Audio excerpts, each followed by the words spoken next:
You are listening and watching Candid Frank Live, seen on Mondays at 1 and 3 p.m. respectively, wrapped around our NFL Blitz show. Don't forget the Barnburner app on iOS or Android. So join us for Monday Night Football on the Barnburner Network, Candid, Frank, and Live.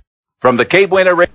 Welcome, everyone, to Candid Frank Live. I'm Candid Frank, and over on the other side is David Morassutti of Fansided and Tip of the Tower. I have to tell you, we almost didn't have anything today. We almost had very little to discuss. But as it turns out, David, we have a pretty important topic that has jumped onto the airwaves. Yes, Andrew Harris was given a suspension for 2 games, which he's the last person I'd expect to get a suspension for 2 games for violating the drug policy.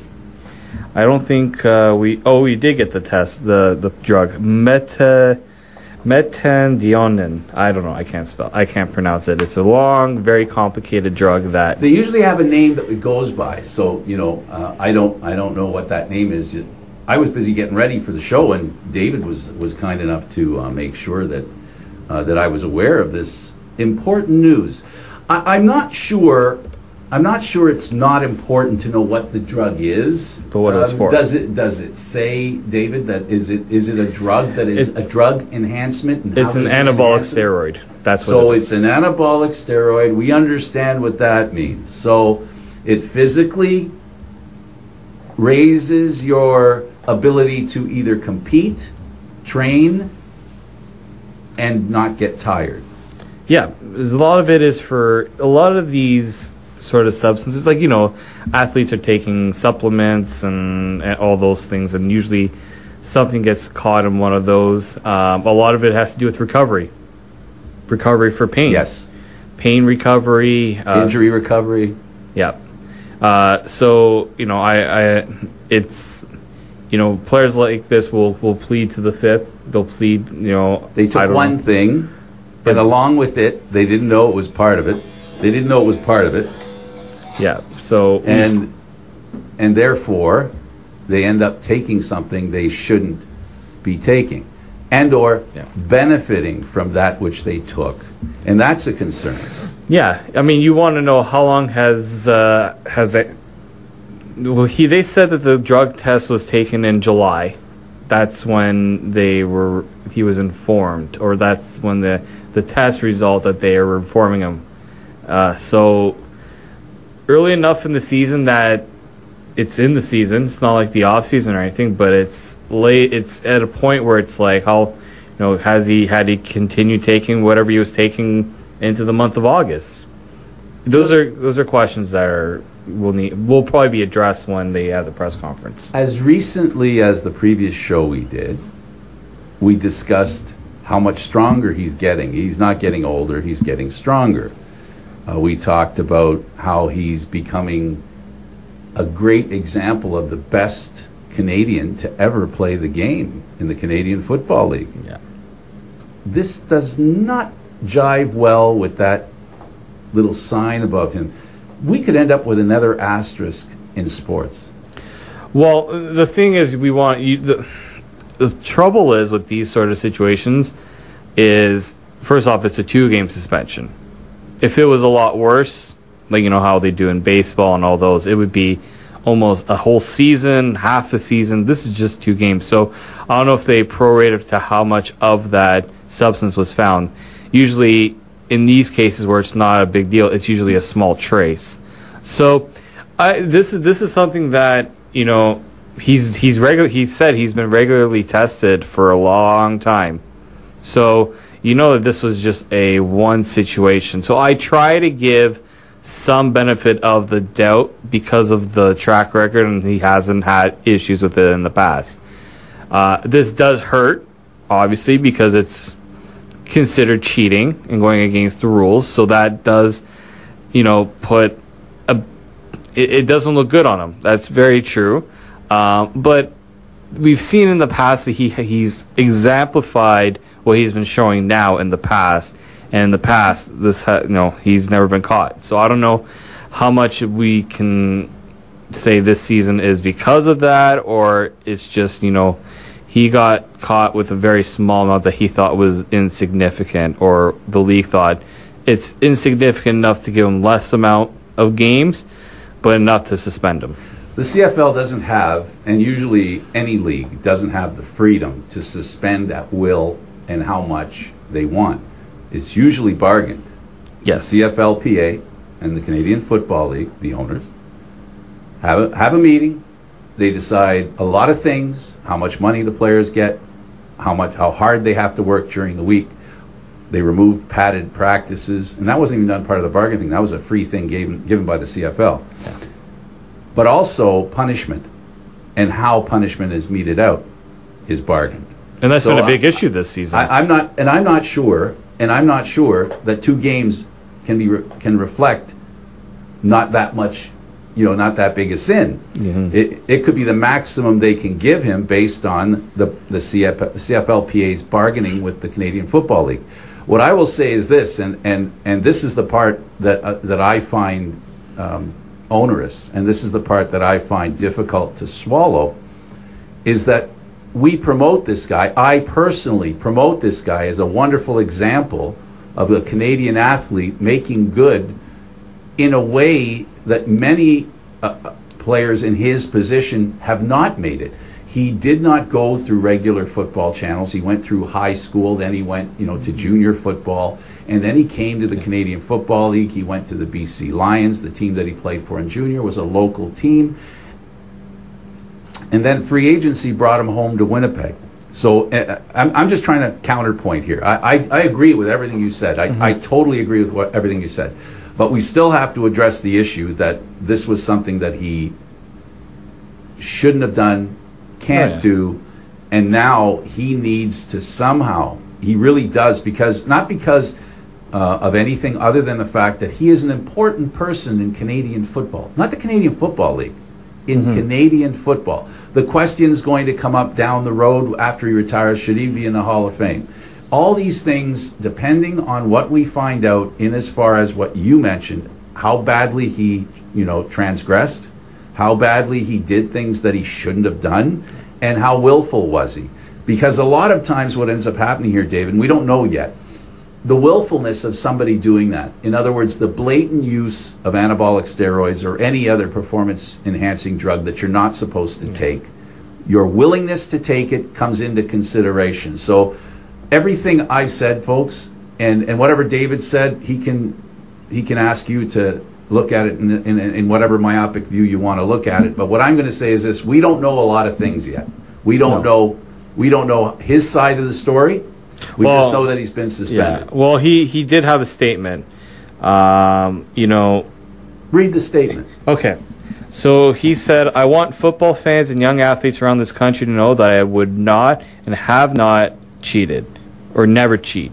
People know my history and my background, and I have always taken tremendous pride in having overcome adversity through sheer force of will. I will never risk my career and the respect of my teammates, coaches, and fans in this manner. I'm very sorry to the Blue Bombers for this unexpected result, and I can't wait to rejoin my teammates in the city of Winnipeg on the quest to bring a Grey Cup to this wonderful city.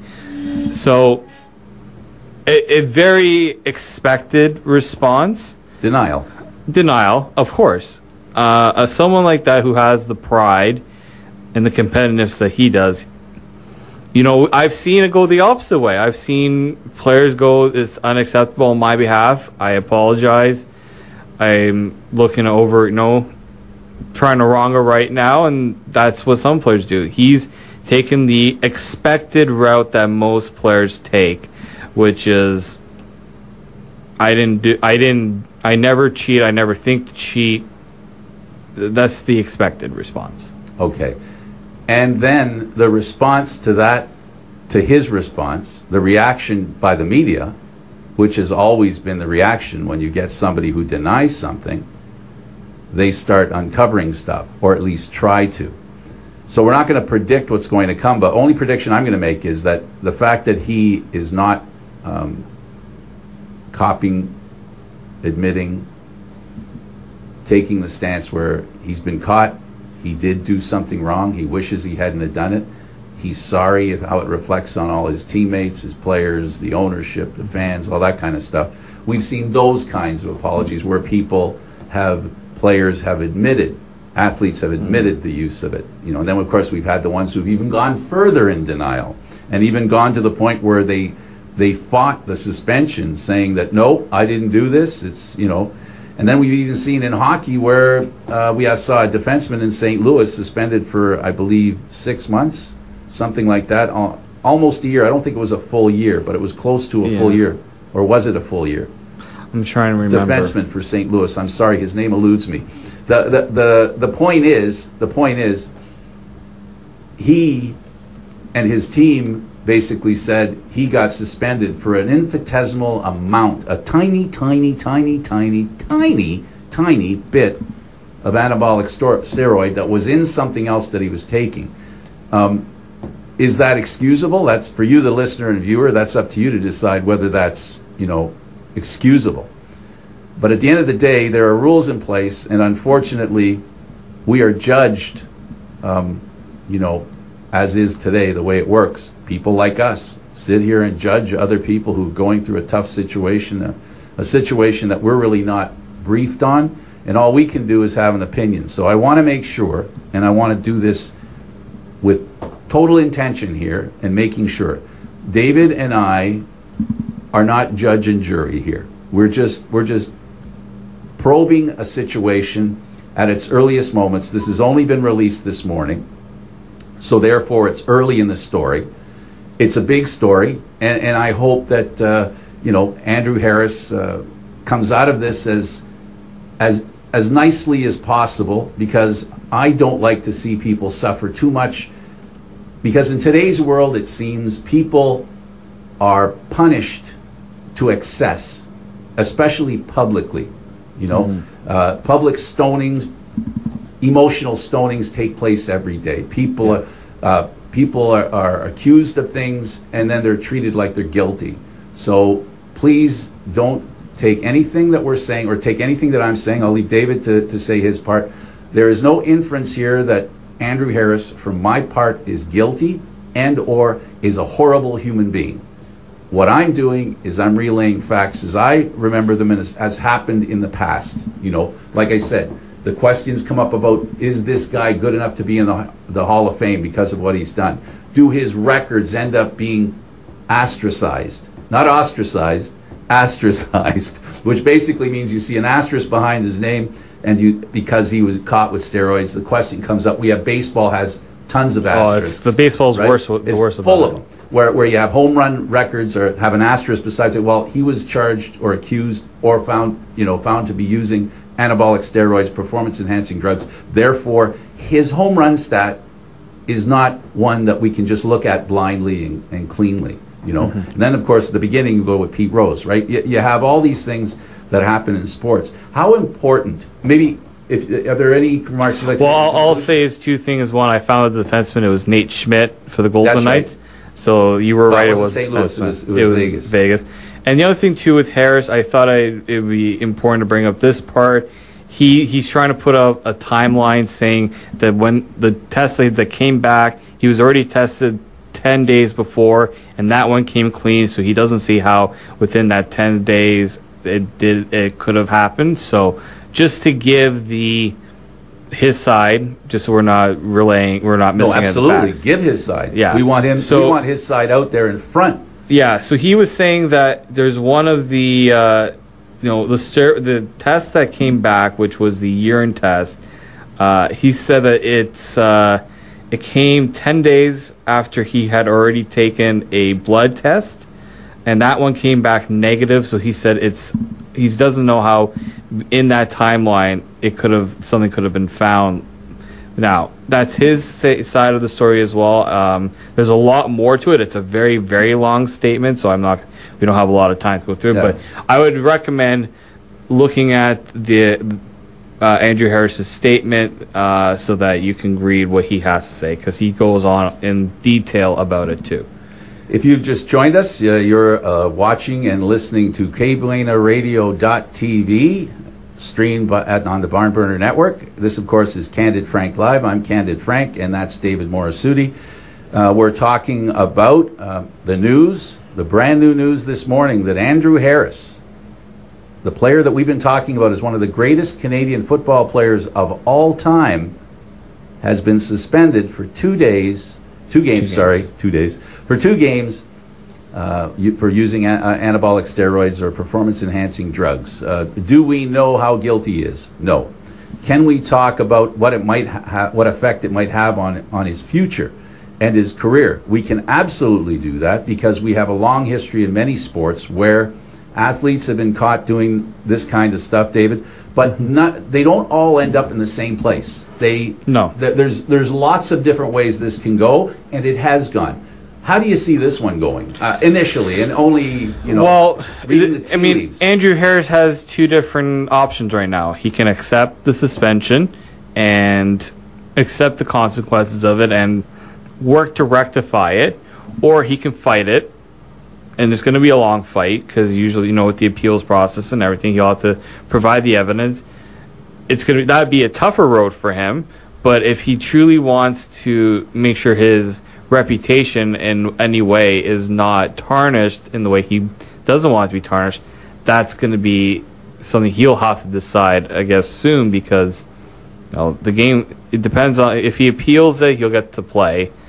But how quick that appeal process happens also. And it's a big impact on Winnipeg too, because the Winnipeg Blue Bombers might just say, do you want to fight this and potentially lose the appeal at the wrong time? We've seen a 2-game suspension appealed this year. It was for a suspension for a headshot on Caleros, and of course, that's right, Simone Lawrence was the guy that complained, but and tried to fight the suspension. He lost. The league won that one. I think this one's an even easier one for the league to win. It should be because it's hard to overturn a drug test, right? It's not like you can take. Sometimes they have the A and B samples. Sometimes you take 2 samples and they'll say, did both samples get used? That is one case that in most drug tests, situations, there's an A and there's a B sample. Again, I don't know if there was an A or a B sample. That's something that will probably come out later. That's the only route he will have to prove whether he did it, or whether he's innocent or not. So, and the saddest thing about this, and in this situation, what really is a problem. What really is a problem is, of course, oh my goodness, is the reputation and the personal disappointment that one feels in oneself. He may not admit how disappointed he is in himself, and I'll put it this way: it's really tough to be found to be suspended in this situation, and I know I shouldn't. It sounds like I'm defending the perpetrator here, but he is a human being, and it's got to be tough. It's got to be very tough to look in the mirror and go, if he did something, how he got caught, and now how he's going to pay for what's happened. In today's world, people do things that are wrong. There's a laundry list of things we can do wrong. But there seems to be today this disconnect on punishment versus the crime. Is it possible that the crime that he committed is not as bad as we may first think, but the punishment will remain the same, if you follow what I'm saying? Yeah. This is the difficult part that I have. How do you rationalize the crime and the punishment? It's tough because, people's opinions vary all the time. You're going to get people in Winnipeg, they're going to defend him to the 5th degree because, that's their player. That is the player that they cheer for, that they root for. There's going to be some that are going to be absolutely furious because this is a guy they counted on, So that's the part you're never going to get you're going to get a balance in a way of you're going to get one extreme and you get another. It's really hard to get the two to sync together. You're not going to have people going, well, he did this. Well, it's impossible. It's tough to excuse and all that. It's going to be there's going to be the other side too, and that you try to look at the human side of it too. And Andrew's a respected player. it would be interesting to see if any players comment on it too, because it's not just how the fan base reacts to it; it's how does his fellow players react to it too. Because there's a group of players. Players would like to know that they have the respect of not only their teammates but players around the league. And for Harris, I'm sure he's going to want to make sure that his reputation with other players in the league isn't tarnished to the point where he goes out and plays against them and they're trying to rub this suspension in his face and all that. They leave no stone unturned in that game of that gamesmanship of word attacks and stuff. The psychological aspect of it is something that doesn't that gets overlooked sometimes, for sure. We're going to take a short break, and Bernardo, let me know when you're ready to put it out there. We have also Mike Townsend trying to get us on the telephone. Long story short, we had technical difficulties. We couldn't get on the air as quick as we'd hoped. And I'll try as hard as I can, Mike, if you're listening, to get you on the air, but we have to fix another technical difficulty.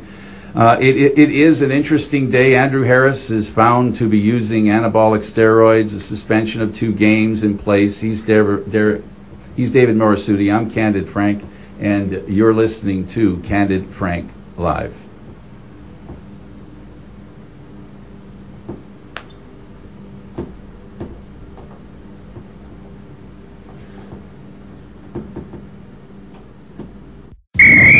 You know, in the Canadian Football League, we have 12 guys instead of 11. What do you think, an extra man out there? Of course. They all look good in their pants. Ooh, can I take him home? I think you can never have too many men in tight pants on a football field. And we have unlimited motion in our backfield. Wow. You know? A whole new realm of possibilities, huh? And they're ready to go again in 20 seconds. Where is this again? That's interesting. I may have to rest up a little. CFL, I gotta watch it. Go Canada.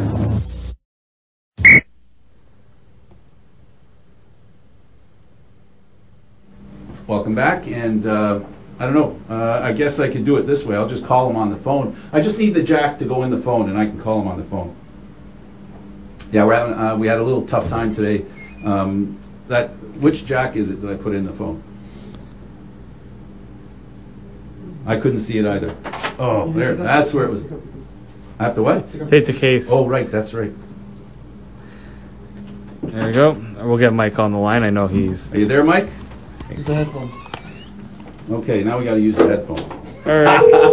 We were having such a good time without the headphones. Well, I hear the phone ringing, so we'll get Mike on the line. Yeah, well, if he doesn't answer the phone, it doesn't work if he doesn't answer the phone. Please leave your message for...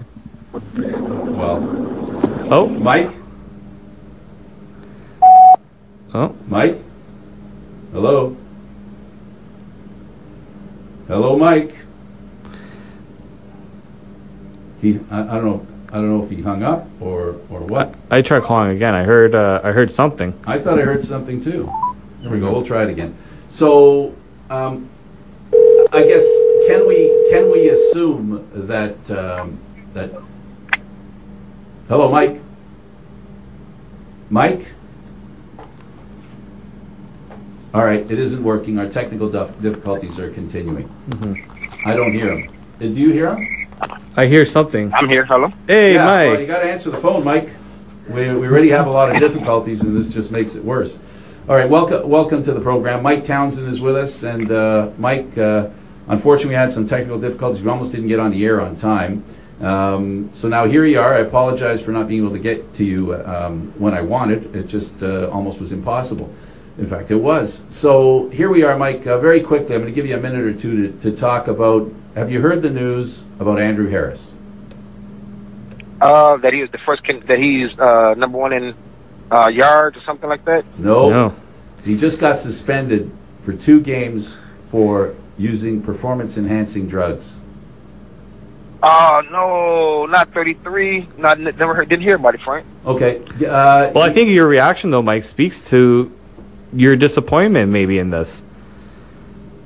Oh, yeah, I'm very disappointed in Andrew, Frank. You know, that's one of my favorite Canadian players, and plus I'm friends with his mother, and I'm disappointed. But, you know, everybody does it, and he just got caught. So, hey, give him 2-game suspension, let him come back and play, and wipe it out, and let it be.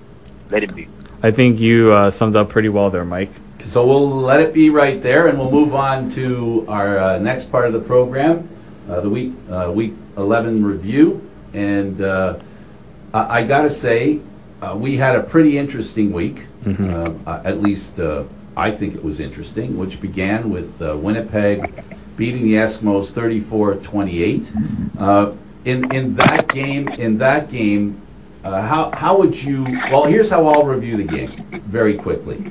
33,000 people went to the game. Awesome.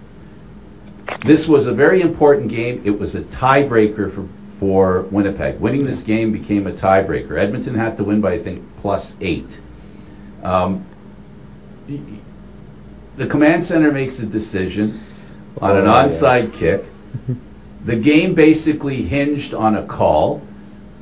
I am not going to say it was a wrong call. I am not going to say it was a right call, because, you know, David, did you think it was a good call or a bad call? It's tough to say. Isn't it? It could have gone either way, couldn't it? It could have. Mike, do you know the call we're talking about? No, I okay, don't. Move on. Refresh my memory. Frank. It's okay. Don't worry about it. So, for the first time since 18 years, the Bombers are 8-2. That's the important part, right? I think not only that, but who led them to that win? Exactly. Chris Strebler. We talked about that all last week. He had to come up big. He ran farther than his passes went in this game.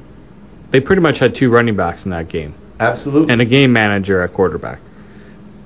He proves, and he's tempting fate by the way he runs with the ball, by the way he handles the ball. He is Mike Riley-like.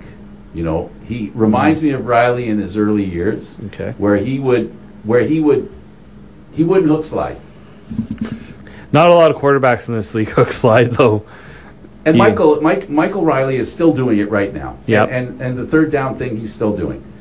So he took a headshot. He looked stunned, but nothing came of it. Yeah, I thought the league would be a lot more not a lot more strict about this, and they're not really. There's so many plays I see where there's helmet to helmet contact or contact to the head, and I'm thinking we're talking about trying to be more serious about player safety, yet a guy gets hit in the head and nothing comes of it. He certainly appeared to be stunned, and usually that's all it takes for them to call down and go to the quiet room and then be asked a few pertinent questions, determine the mental state of the player who's just been hit in the head, however it was, is irrelevant. What matters is the fact that they were. And now you're saying that, and I don't disagree, because to me he showed signs of being concussed. Or just the effects of the hit. We don't have to say whether he had a concussion or not, because we're not doctors. Was he affected by the hit? Yeah, there was definitely lingering effects of the hit. I don't like to label to say, oh, he got a concussion, because we tend to go right there right away. Like Zach Collaros, I talked to him about his hit, and he didn't like the fact that people were calling it a concussion because he didn't feel it was a concussion. He says more of a neck problems with neck. And that's look, you can get hit, and you can hit anywhere in your body, the midsection, the chest, the neck, the shoulders sometimes, and the impact will provide a concussion. I've seen it happen or provide a dazed moment. Yeah, or concussion-like symptoms. That's a new one too, where you don't have a concussion, but you have the symptoms of a concussion. So that I try to avoid getting into that area where I'm saying, yep, he's got a concussion, you got hit in the head. Well, there's a lot of factors you have to go to determine whether someone has a concussion in the first place. But at the same time, you get hit in the head with that force, that speed, you should be getting looked at, whether you like it or not. And I know that players are very stubborn about it. They're competitors. I understand that. But someone has to make them realize, and its problem is it's built into their brain, into their DNA to be like that, and that's the problem.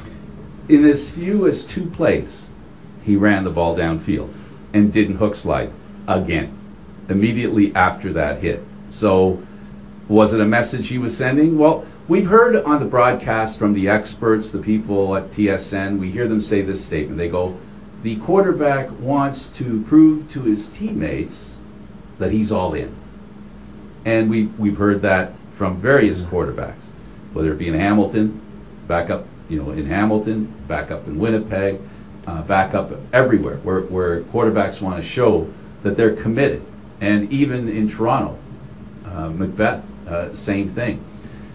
So the question then becomes, how do they decide to put him in the quiet room? I don't know. After that, I don't know anymore. I don't understand what it takes for them to bring him to the quiet room. I think a big part of it has to be if they're down and they really look like I'm out of it. Like it has to be almost. You can't say he's like. It has to be like the most visible, no question about it.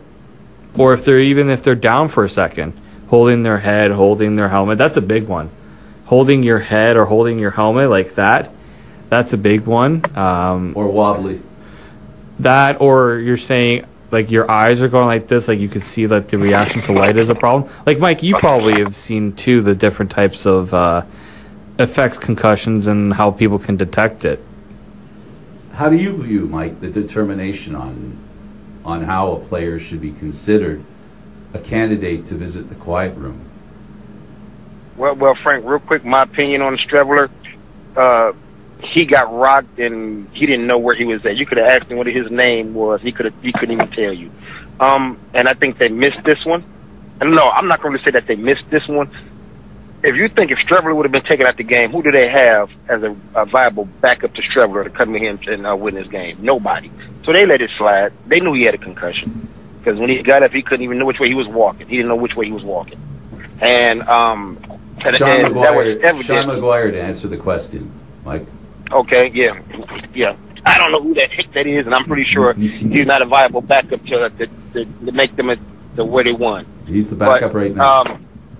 Yeah, but they missed this one, Frank, and they knew he had a concussion, but they didn't have no faith in their third string. We can't say that, but we can't say that, Mike. I have to agree with David that he may not have had a concussion.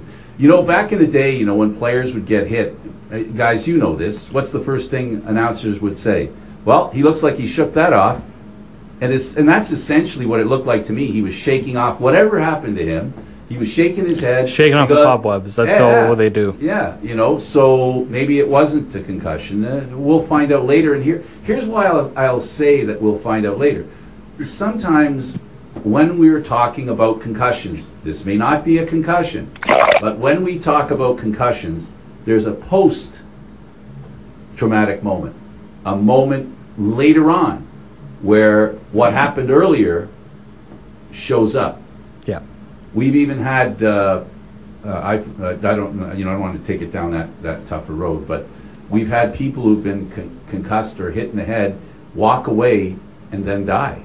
We've had that happen. Yeah. A famous person on the ski slopes. I forget who it was. It doesn't matter. The point is, I know I'm telling the truth, and that's scary, and that's why we have to take care of these people. Now, I'm not associating that with what happened with Strebler. Please don't overreact.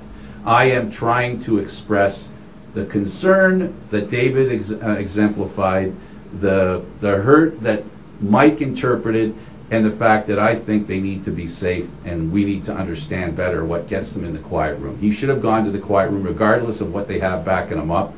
Regardless of the situation, he should have gone in there. And they can do it quickly. It doesn't have to happen in a matter of a half hour. It can happen in minutes. Yeah, it can. And you're right about it. It can appear after the fact, too. He might not come to practice or might have to sit out practice because he's not feeling well. That's something. Post-concussion symptoms. Yep. That's the big one. So that's what we'll look for. If he comes out fine, then guess what? Everything we just said will be irrelevant, pretty much.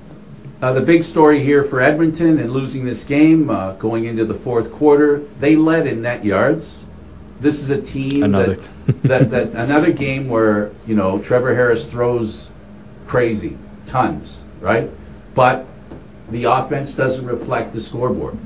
No, and that's Edmonton's MO now. It surely is. I know Jason Moss is probably not happy about that, but it's that is what is not given Trevor Harris the label as a he's a top tier quarterback, but it's those games where he'll put up 5 touchdowns against the Argos, then not have he'll pull up the yards, but the touchdowns aren't there for him. That is going to be the biggest thing I think Jason Moss is going to have to figure out with Harris. He was losing it. He was on a slow burn on the sideline. In true Jason Moss fashion, too. So he's going to have to work with Harris to say, we need you to finish some of these games for us. Because in the West, especially with the way Winnipeg and Calgary are playing, they are not going to give Harris multiple chances to win. If you don't shoot your shot, you're not going to get another chance. So when they get into the red zone, green zone, whatever you want to call it, they haven't had so much success. No. The other thing that Edmonton has part of their DNA, they lead the league in penalties. And in this game, the late penalties killed them. Whatever chance they had of mounting a comeback disappeared with those late penalties. Yeah, and that's something that will kill any team, really. But Edmonton especially, I think against the Argos, the Argos should not have had a chance at times in that game, but penalties gave them opportunities. And, it's something that, teams are going to, a team like Edmonton, it's either you have to change your style and your approach, because if you're an aggressive team, they're a very aggressive team. And that generally usually means players have the tendency to take penalties. So I've seen teams go through this, and some are able to lock it down when it matters. Part of it comes down to coaching, really pushing on the players, saying, if you take another penalty, this will happen. Right now they're seeing the effect on the scoreboard with drives not being capped off or touchdowns being taken back.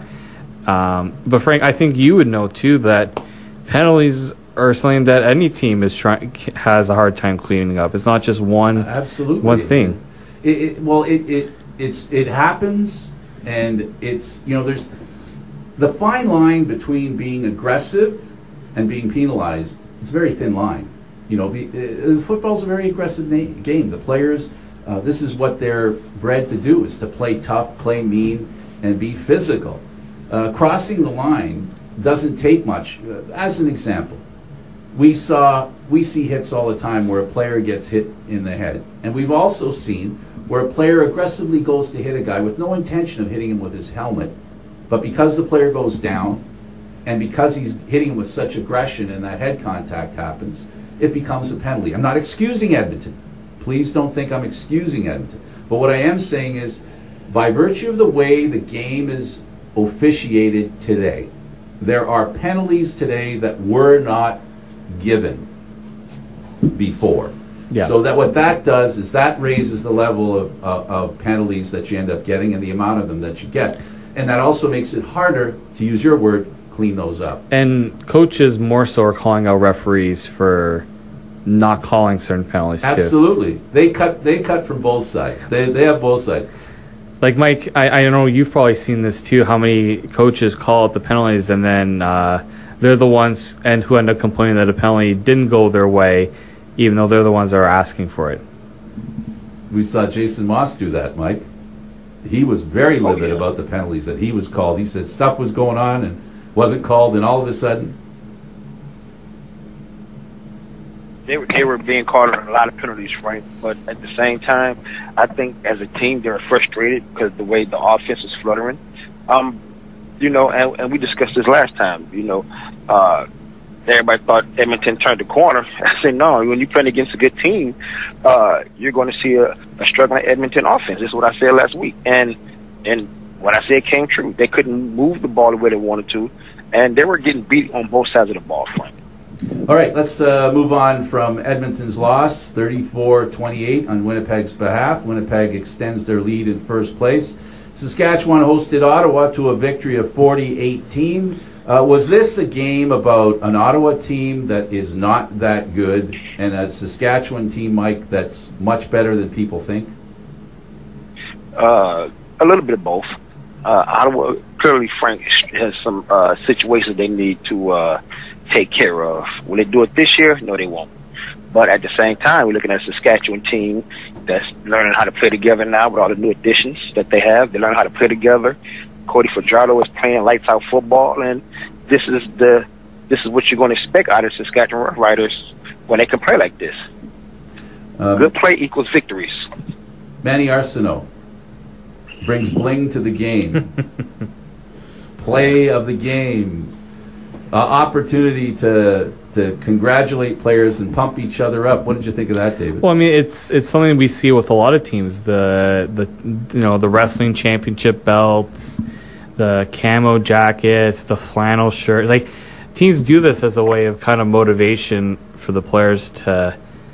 It's like a label to go along with what they did. You know, it's rewarding, and I have no problem. I love it.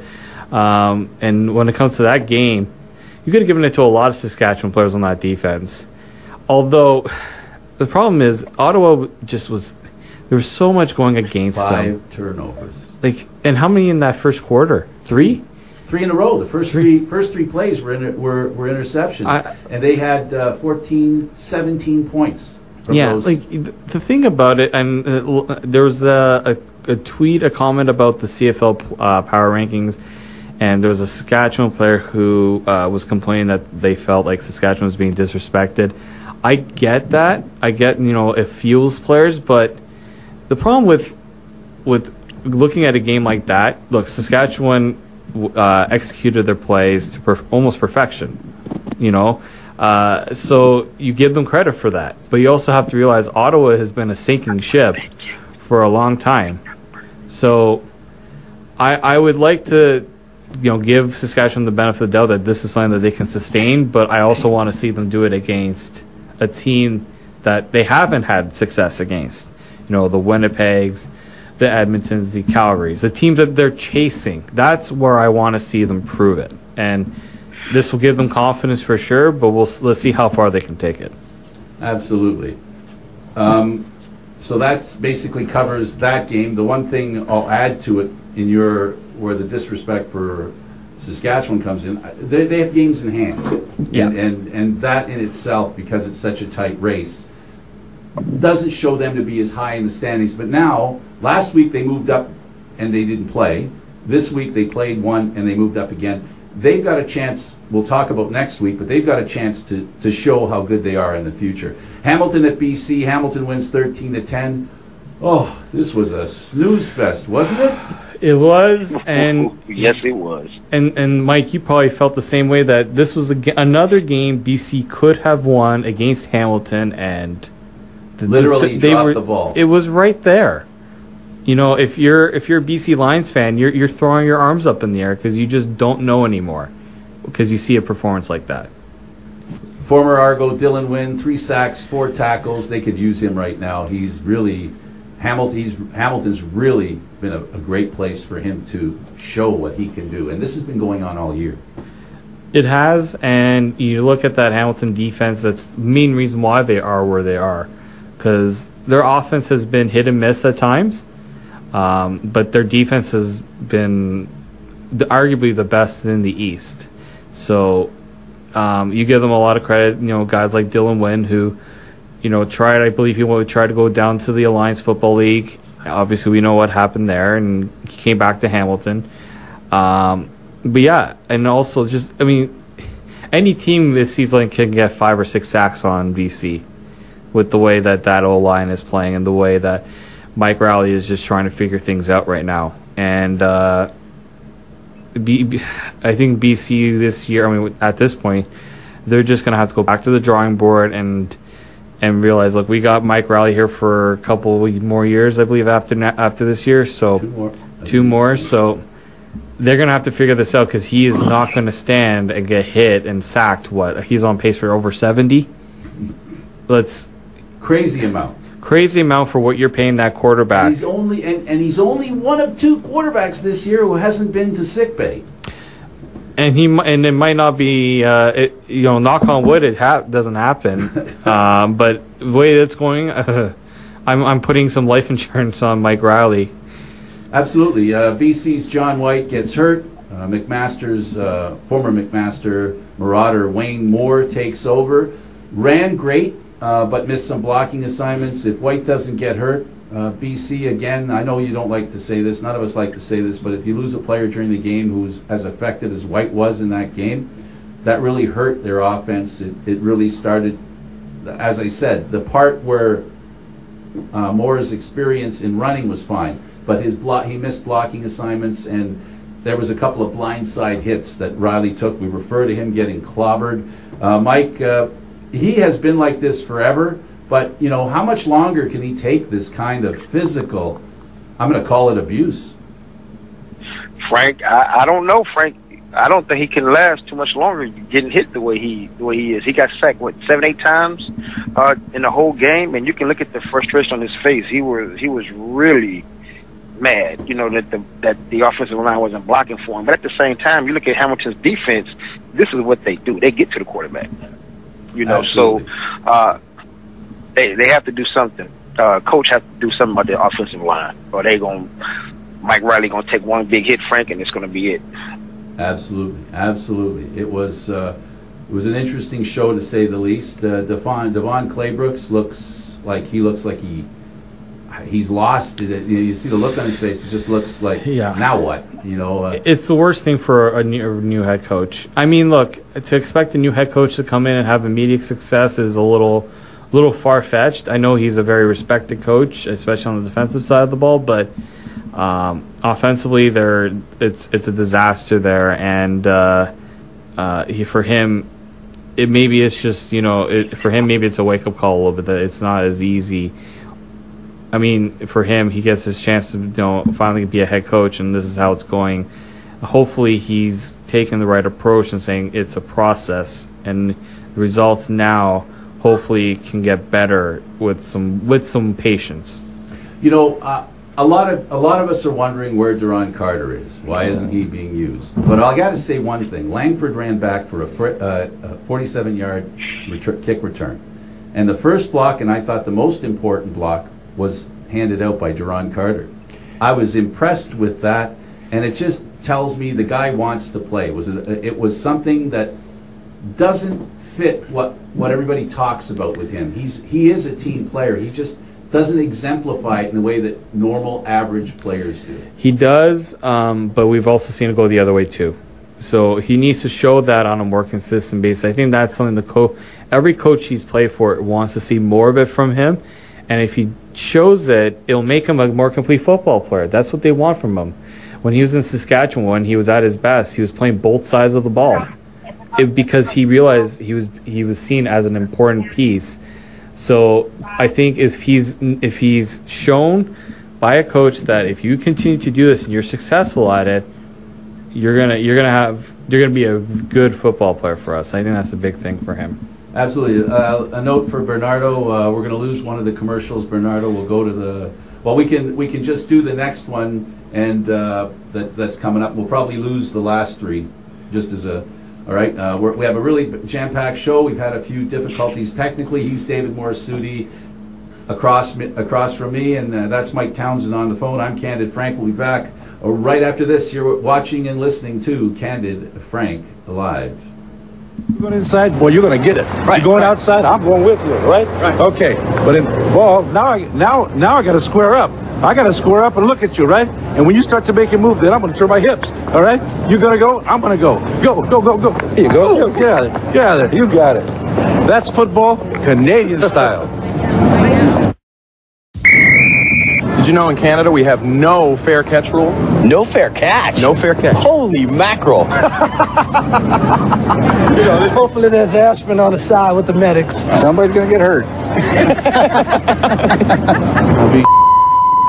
No fair catch? Injuries? I see some pain. That could be kind of dangerous. I believe somebody get killed like that. You guys like it violent out there, huh? CFL. We play by our own rules. the lines of scrimmage in the Canadian game are a yard apart rather than on the tips of the ball. How do you think that would affect play? Hey, you know, the difference is, hey, NFL, we're like this, right? Right here, you're going inside, well, you're going to get it. Right. You're going outside, I'm going with you, right? Right. Okay, but in ball, now I got to square up. Of course, we've got one game left, and it was more than a game. Yeah. It was an event. It was an event where in past years, it was an event to help gauge the kind of interest there is in Atlantic Canada for the Canadian Football League. And in that, once that step was established, whether someone there or in that near vicinity wants to put a team in. Well, that step has been taken. There's definitely a group that wants the team. There's definitely an opportunity here to see the kind of reaction from Atlantic Canada. From your perspective, how do you think it was received? I think it was received well. I think people were expecting a bigger crowd. I think you have to manage and temper expectations in those sort of situations. 10,000 is not a terrible number. I think that's probably more than what they had the last time. I mean, last time it was like in the 8,000. It was a good crowd too. It was a pretty boisterous crowd.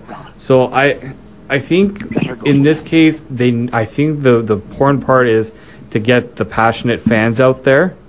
And let's not forget, this is not an event for most of the fans were traveling fans. Right, that came there.